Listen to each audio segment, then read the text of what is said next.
meskipun seseorang itu bisa berjalan di atas air kemudian terbang, kita harus hadapkan perkaranya dengan petunjuk Allah Subhanahu wa ta'ala dan Rasulnya. Kalau sesuai dengan Al-Quran dan Sunnah pemahaman para sahabat radhiyallahu ta'ala anhum ajma'in, maka itu adalah karomah yang benar dari Allah Subhanahu wa ta'ala. Kalau tidak, maka itu adalah naudzubillahi min dzalik dari syaitan atau dengan bantuan jin.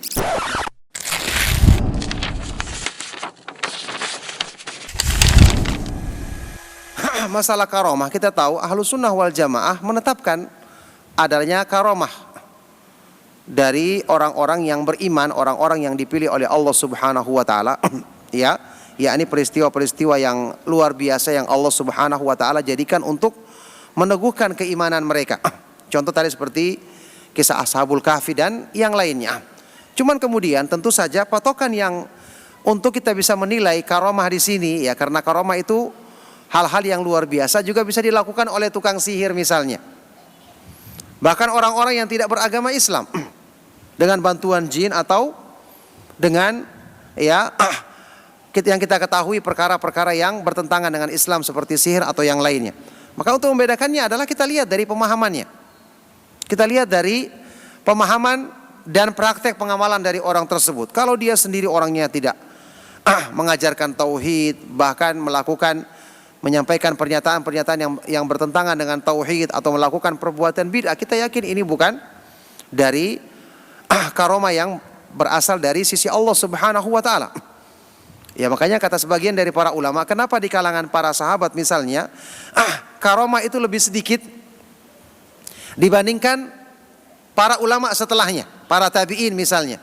Karena di kalangan para sahabat hal-hal yang menguatkan iman mereka lebih besar.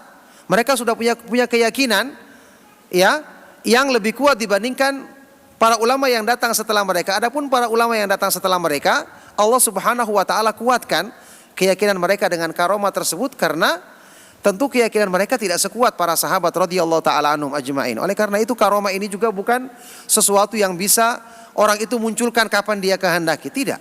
Ketika dalam kondisi-kondisi tertentu Allah Subhanahu wa ta'ala ingin menguatkan hambanya ini, yang menolong dia agar semakin yakin dengan pemahaman yang dipegangnya, yang sesuai dengan petunjuk Allah Subhanahu wa ta'ala dan Rasulnya sallallahu alaihi wasallam. Makanya kita kenal seperti pernyataan Imam Syafi'i rahimahullah ta'ala yang menyebutkan ya, meskipun seseorang itu bisa berjalan di atas air kemudian terbang, kita harus hadapkan perkaranya dengan petunjuk Allah Subhanahu wa ta'ala dan Rasulnya. Kalau sesuai dengan Al-Quran dan Sunnah pemahaman para sahabat radhiyallahu ta'ala anhum ajma'in, maka itu adalah karomah yang benar dari Allah Subhanahu wa ta'ala. Kalau tidak, maka itu adalah naudzubillahi min dzalik dari syaitan atau dengan bantuan jin. Naudzubillahi min dzalik. Nah,